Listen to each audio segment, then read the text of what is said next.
Notre île justement de l'espoir, c'est le docteur Safan tous les jeudis qui vient nous aider à nous sauver, sortir de l'ignorance parce que c'est lui qui tient la torche à travers la nutrithérapie. C'est l'instant de l'interview tout de suite. Le 7-10, 7h-10h, Abeka Matin, toujours premier sur le matin. Abeka Matin, encore et toujours des invités de qualité. Abeka Matin. Abeka Matin, l'interview. Docteur Éric Hervé Safan, bonjour et bienvenue sur Abeka Matin. Bonjour Fifi et bonjour aux millions d'auditeurs qui nous écoutent à travers le monde entier. Quelle alimentation doit-on adopter pour ralentir le vieillissement? On sait tous, lorsqu'on atteint un certain âge, que le vieillissement fait peur. Mais avant cela, vous nous avez souvent expliqué qu'il y a des personnes qui peuvent avoir l'apparence jeune, mais avoir des organes qui ont vieilli de plusieurs années. Et tout cela passe par la mauvaise qualité de l'alimentation. On fait beaucoup plus attention au vieillissement apparent de la peau et on oublie très souvent que nos organes également peuvent vieillir. Est-ce qu'il y a une différence, docteur? Est-ce que nos organes également vieillissent et à travers la mauvaise qualité de l'alimentation, on peut accélérer leur processus de vieillissement? C'est une certitude aujourd'hui. Les études scientifiques prouvent clairement que notre alimentation, la qualité de notre alimentation a un impact énorme sur l'accélération du vieillissement. À l'inverse, la bonne alimentation ralentit le vieillissement, bien que le vieillissement est c'est presque inéluctable. Oui. On va tous y aller.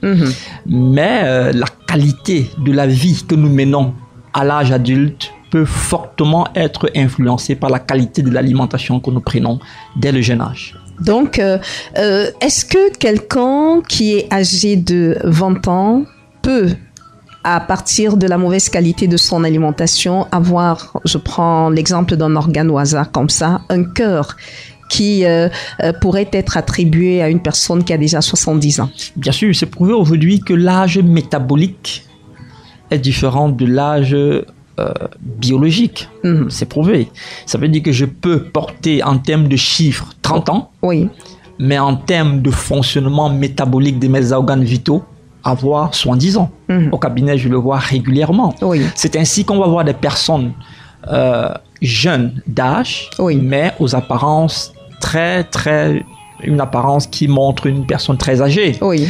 Et il faudrait noter que le reflet extérieur n'est que la conséquence de la qualité des organes intérieurs. Donc, si je prends bien soin de mes organes intérieurs, à l'extérieur, je me porterai bien. Donc, je peux bien faire le make-up, comme aujourd'hui c'est fait, on essaie de tricher, faire la tolérer sur le corps comme on peut, oui, paraître joli pour un temps, oui, mais si de l'intérieur on ne prend pas toute la rigueur qu'il y a dans la qualité de vie, la qualité du style de vie, et l'alimentation n'est qu'un élément du style de vie, si la qualité n'est pas bonne, le make-up que nous prenons doit briller pendant un temps, mais dans le temps, on se rendra compte qu'effectivement, que ça ne sera que peine perdue. C'est pourquoi d'ailleurs, ce n'est pas la peine de mettre toutes les huiles de beauté, ça ne sert à rien. Il est encore mieux d'avoir une hygiène de vie impeccable, ce qui carrément a un impact sur la qualité de la beauté extérieure. Est-ce qu'on peut avoir quelques manifestations des organes vieillis? Quand vous avez des organes qui sont vieux, qui ne correspondent pas à votre âge métabolique, comment est-ce que cela se manifeste de façon apparente? Regardons ce qui est le plus visible, la peau. Oui. La peau. Oui. Je rappelle qu'il y a les organes émontoires qui ont pour rôle d'éliminer les déchets et les toxines du corps. Imaginez donc un organe qui doit expulser les toxines de votre corps à un moment n'expulse plus. Parce que encadré, parce que bloqué, il est évident que les toxines vont s'accumuler. Oui. Et sans qu'on le veuille ou pas, l'organe va fonctionner pas de manière optimale et visiblement on va sentir de la fatigue, du vieillissement. Oui. Regardons la peau, c'est ce qui est visible. Oui. Effectivement, la peau fait partie des organes émontoires. Lorsque la peau n'est pas bien entretenue, sauf que l'entretien de la peau ne se fait pas de l'extérieur. Oui. C'est pas à travers les laits de toilette, les savons de toilette. Oui. D'ailleurs que les laits de toilette, tu me permets de dire un mot là-dessus, sont les premières sources de destruction du collagène de la peau. La plupart des patients que j'ai reçus au cabinet, quand je regarde le collagène de la peau détérioré, le plus souvent, c'est les laits qu'ils utilisent. Et je ne vais pas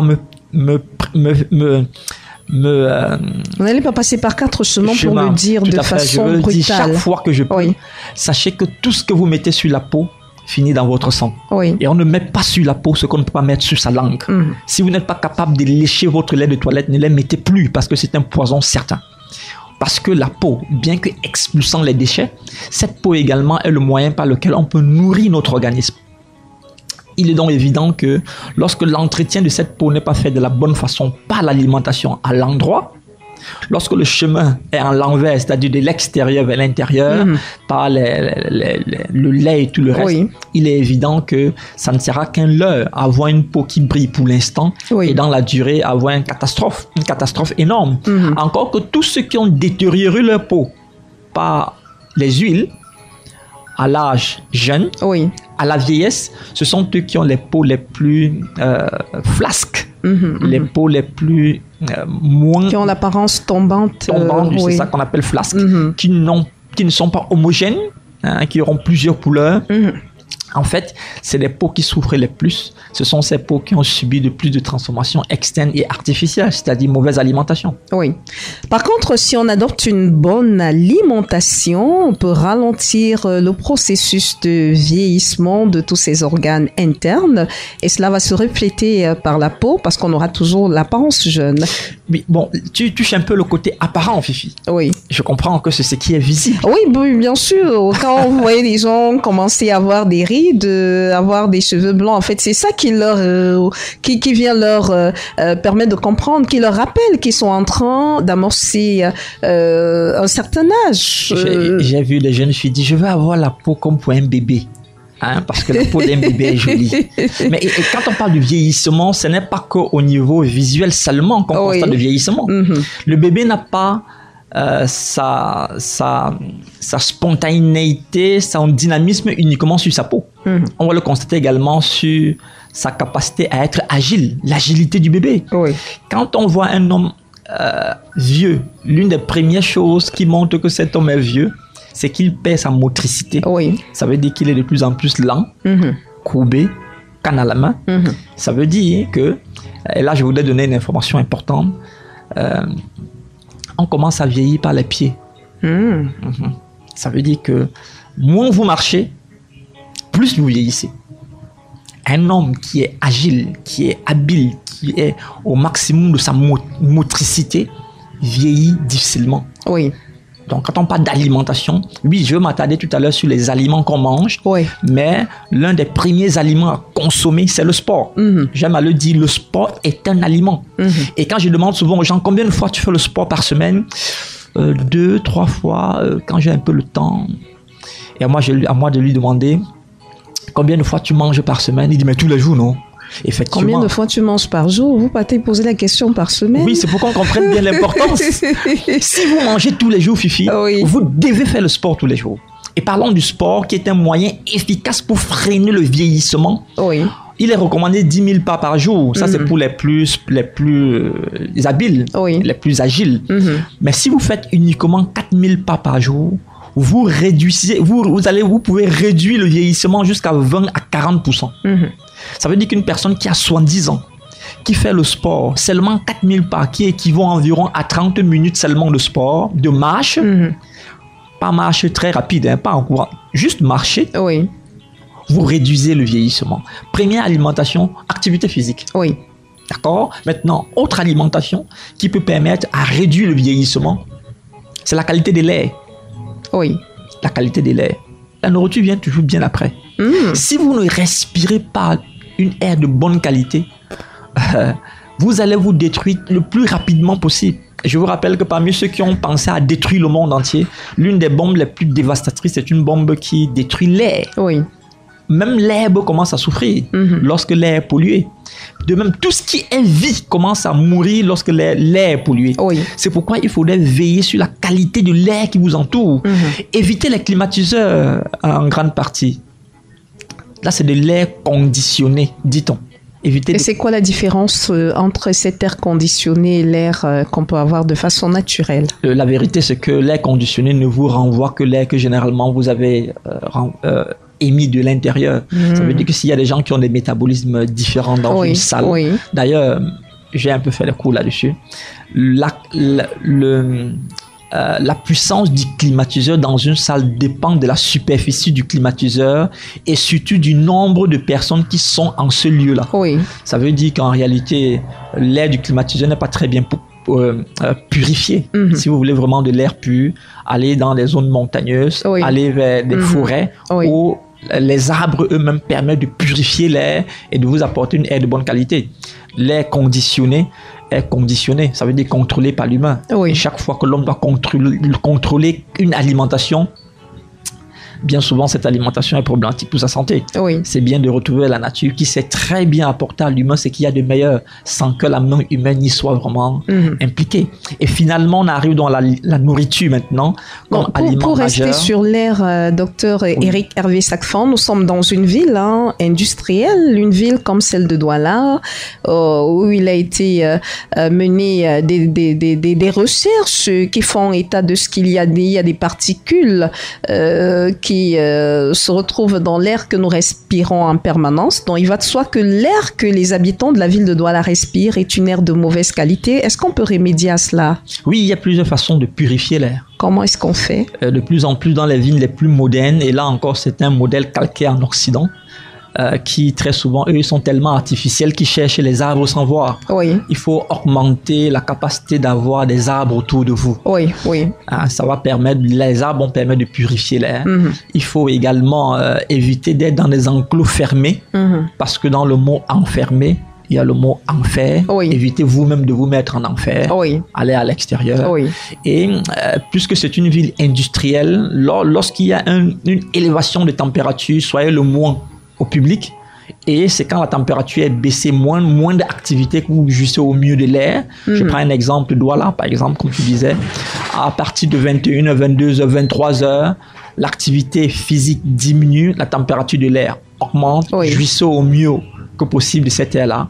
Réveillez-vous très tôt le matin, avant que l'activité humaine ne soit intense. Jouissez de l'air, respirez, faites des respirations conscientes, Vous pouvez mieux jouir de l'air avant que Douala n'atteigne sa vitesse de croisière qui en journée généralement est une période de grande intoxication.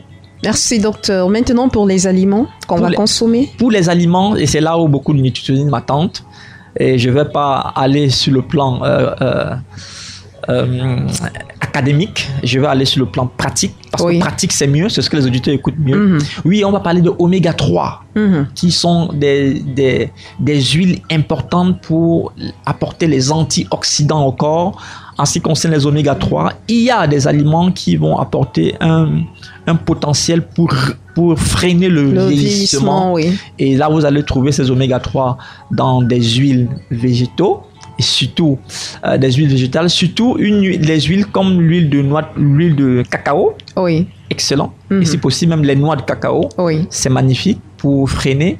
Il y a également les graines de lin qui sont excellents également. Pour freiner, ralentir le vieillissement des organes. Oui, il y a des antioxydants.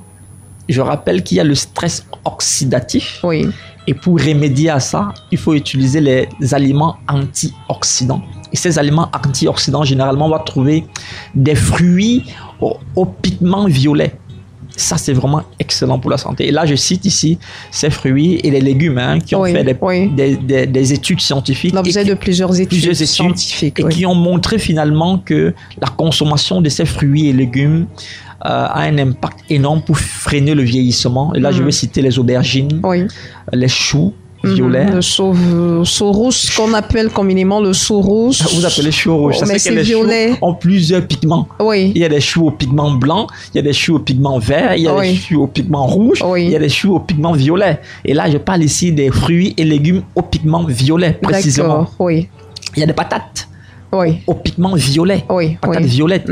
Excellent également. On en trouve ici au Cameroun, docteur. Oui, bien sûr. D'ailleurs, ici à Tico, il y a une dame qui me ravitaille bien souvent sur les montagnes. Patates violettes, patates orangées, au lait des carottes et la patate blanche qui est connue. Oui, il y en a. Qui est plus connue du public. Oui, qui est plus connue du public. Oui, là, c'est les antioxydants. Il y a ce que les Blancs vont appeler les fruits exotiques. Parce qu'ils n'en ont pas. Chez nous, c'est naturel. Voici ces fruits. La goyave, la papaye. Excellent pour freiner le vieillissement. Goyave et papaye. Actuellement, il y a les goyaves. Mangez autant que vous pouvez. Encore que la période de production de ces fruits, généralement, ne dure que 1 mois à 1 mois et demi au cours de l'année. Donc là, lorsque c'est là, faites-vous plaisir. Vous freinez le vieillissement ainsi. Il y a également des fruits à coque, comme des noix, des noisettes. Je sais que Didier Kouamo aime bien les noisettes. Eh oui, et il fait bien de l'aimer pendant la période. Lorsqu'il les mange, ça a un impact énorme pour ralentir le vieillissement. Et pour finir, Fifi, il y a l'huile de coco qui sont également excellents. Il y a la vitamine D qu'on va tirer à travers le soleil. Et il y a une vitamine, je crois, l'une des meilleures reconnues pour freiner le vieillissement, c'est la vitamine C. Et là, on va retrouver ça dans les oranges, dans les agrumes généralement, les oranges, les pamplemousses, les mandarines. Faites-vous plaisir. La vie se trouve également de ce côté. Et je vais finir avec une écorce, une épice, le curcuma. Ah, ça, c'est prouvé aujourd'hui que le curcuma est un aliment anti-âge. Le curcuma a en son sein ce qu'on va appeler la curcumine, qui est un élément majeur pour permettre de revitaliser le corps. Et si vous joignez à ce piment... Régénérer aussi... Oui, bien sûr, régénérer les organes. Tout à fait. Ce qu'on va appeler souvent cellules souches. Pour la régénération des cellules, des cellules du corps. Vraiment, dans la plupart des cellules souches, on va y trouver les curcumines, qui est la substance qu'on va tirer du curcuma. Et si vous prenez le curcuma à l'état nature, c'est meilleur parce qu'une fois on a extrait ça, les méthodes de conservation vont parfois détériorer la densité et la capacité de régénération de ces épices-là. Et le curcuma, sur le curcuma, Dr Éric Hervé Sacfan, de nombreuses personnes l'utilisent aujourd'hui en cosmétique pour l'entretien de la peau. La meilleure façon d'optimiser ses capacités à régénérer vos cellules, c'est comment? Prendre sous forme de thé ou utiliser sur la peau sous forme de masque? Comment est-ce qu'on devrait faire? Vous savez, nous sommes à un siècle où on aime les choses vite fait. Oui. Ça peut prendre combien de temps?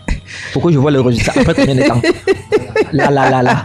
Non, ne vous y trompez pas. On parle de vieillissement, qui est presque un chemin irréversible. Vous ne pouvez pas freiner le temps en essayant d'avoir des solutions spontanées et ponctuelles. Prenez du temps pour gagner en temps. Et pour prendre du temps, c'est pas l'alimentation. Doucement. Laissez les organes digérer et faire bien ce qu'ils savent faire avec des bons aliments que vous leur avez donnés. Sortez de la tôlerie et de la cosmétique qui veut les résultats tout de suite. Ça n'aide pas. Donc, pour le curcuma, prenez les crus et vous faites une forme de smoothie. Vous faites écraser ça, vous pressez et vous buvez son jus. C'est excellent, c'est bien meilleur que les masques qu'on peut avoir. Sur les masques, à base de curcuma. Oui, sur les masques et sur la peau, vous aurez certainement le pigment qui va rester pendant un moment parce que c'est un pigment très fort, mais c'est très ponctuel, ça va aussi quitter très vite. Lorsque vous le prenez de l'intérieur, vos organes vitaux savent bien quoi en faire parce que c'est à leur rôle à eux, ces organes vitaux, d'envoyer les éléments naturels et nutritifs là où il faut. Et à côté, vous avez parlé de la bonne hygiène alimentaire. Ça, c'est pour sortir de notre échange de ce matin, Dr Éric Hervé Sacfan. Si vous prenez tous ces aliments et que vous ne dormez pas suffisamment, vous prenez de l'alcool, il va de soi que les résultats seront tout le contraire de ce que vous avez souhaité avoir. Mangez tout ce que j'ai dit. Faites le sport comme vous voulez. Si vous ne dormez pas bien, vous réduisez votre espérance de vie. 10 jours sans dormir, vous mourrez. C'est prouvé. Donc maintenant, dormez bien. Observez la nature. Arrêtez le tabac. Arrêtez l'alcool. Je peux vous assurer, tel que le Cameroun est lancé dans la boisson, nous aurons des jeunes vieux avant le temps. Nous aurons des jeunes qui, à peine 30 ans, auront des insuffisances sexuelles, des impuissances sexuelles. Parce que l'alcool, le tabac et tous ces boissons gazeuses, énergisantes sont tellement nocifs pour le corps. Tellement nocifs. Non seulement ils détruisent le corps, mais ils vous empêchent même de vieillir. Vous allez mourir avant de vieillir. J'écoutais Corneille qui disait « Nous sommes nos propres pères ». Si jeune, mais pourtant si vieux, il espère que ça va changer. En vérité, rien ne va changer si tu ne décides pas de poser des actions qu'il faut. C'est la qualité de vos actions qui détermine la qualité de vos résultats. Si vous mangez à l'endroit, vous aurez une vie et une santé parfaite. Si vous mangez en l'envers, croyez-moi, votre vie sera en l'envers et vous allez vieillir avant même d'avoir grandi, malheureusement. Pour sortir, docteur Eric Hervé Sacfan, qu'est-ce qu'on retient sur l'alimentation qu'il faut privilégier afin de ralentir le vieillissement? Ce matin, quand tu as annoncé ce sujet, j'ai écouté Didier dire collagène. D'accord, le collagène est important pour l'élasticité de la peau, oui. Mais cependant, le véritable collagène, je rappelle que c'est une protéine, hein. Oui. Il se trouve dans presque tous les organes vitaux. Il faut surtout prendre du collagène qui se trouve dans les prébiotiques, tels que les graines de chia, tels que les graines de lin moulu. Là, on va trouver du très bon collagène, mais n'allez pas chercher les gélules que vous allez boire très vite là, qui n'auront pas des résultats. Mangez bien, bougez plus et vous allez ralentir le vieillissement. Végétaux, fruits et légumes de couleur violette, les curcumines se trouvent dans le curcuma, excellent. Oméga 3, poissons, si vous pouvez éviter, d'accord, parce que les poissons, on sait des oméga 3, mais il y a beaucoup et beaucoup de métaux lourds aujourd'hui qui se trouvent dans les poissons et qui vont empoisonner plutôt le corps. Prenez ces oméga 3 plutôt dans des huiles végétales qui sont meilleures. L'huile de cacao, l'huile de coco sont des huiles où vous pouvez trouver des très bons oméga 3 et qui sont utiles. L'huile d'olive aussi? Oui, huile d'olive, mais c'est importé là-bas, Fifi. Pourquoi aller chercher loin ce que je peux trouver ici? L'huile de coco, je trouve ça ici. Oui. C'est encore meilleur que d'aller chercher l'huile d'olive que je ne sais même pas comment c'est. C'est vrai que beaucoup se mettront à l'école de la fabrication des huiles de coco ici chez nous. Je voulais donner une petite recette que j'ai vu mon père faire. Il n'avait pas fait les études que j'ai fait en matière d'alimentation, mais il savait le faire. 3 fois par semaine, mon père prenait les oignons crus qu'il coupait. Il prenait l'ail cru qu'il coupait et il mettait avec un peu de bicarbonate de soude et un peu de vinaigre. Il mangeait ça comme ça cru. Mon père le faisait 3 fois par semaine. Je ne comprenais pas, c'était dur pour moi. Mais aujourd'hui, je comprends pourquoi. C'était pourquoi, docteur? Parce qu'effectivement, les oignons et l'ail sont reconnus comme des aliments qui ralentissent le vieillissement. Je vous assure, mon père à l'époque, lorsqu'il avait 50 ans, il paraissait un jeune homme de 35 ans. Wow. Mais entrant en retraite, n'ayant pas bien géré, il a entré dans les boissons et tout ce qui détruit. Aujourd'hui, à peine 65 ans, on a l'impression qu'il a 80 ans. Faisons attention. Il n'a pas su capitaliser. Et veillons sur la qualité de nos aliments. Et certainement, notre vie sera meilleure. Merci, docteur Eric Hervé Sacfan, de nous avoir édifié sur cette autre question de la plus haute importance. Ça a été un plaisir. Plaisir partagé. Ne vivons pas pour manger. Mangeons pour vivre. Voilà, c'est moi qui l'ajoute, Fifi. Pourquoi vous me regardez comme ça tous les deux? Je parlais de collagène, tu m'as négligé, non, Fifi? Ah, docteur Safran qui est aussi venu parler de collagène. Je t'ai négligé comment? C'est une protéine qui est très importante. Là, docteur Safran. Tout à fait. Le 7-10, 7h-10h. Abika Matin, toujours premier sur le matin. Abika Matin, encore et toujours des invités de qualité.